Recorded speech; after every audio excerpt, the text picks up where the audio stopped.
నా ఆలోచన అంతా ఒకటి, ఈ రాష్ట్రాన్ని బాగు చేయాలి. ఇప్పుడు ఆడపిల్లలను చూశారు ఎంత ఉత్సాహంగా ఉన్నారంటే, ఆ ఆడపిల్లల్ని బాగా చదివించి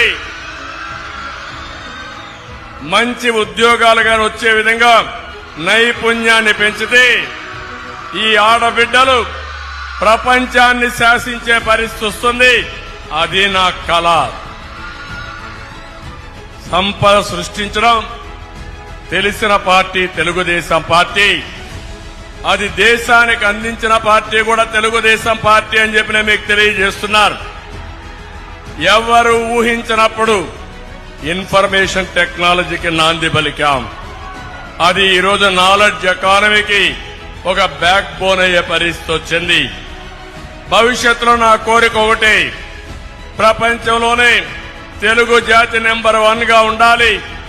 భారతదేశంలో గాని ఆంధ్రప్రదేశ్ రాష్ట్రంలో గాని పేదరికం లేకుండా అందరూ కూడా పేదరికం లేని రాష్ట్రం వచ్చే విధంగా చేస్తానని చెప్పి కూడా నేను మీకు తెలియజేస్తున్నా.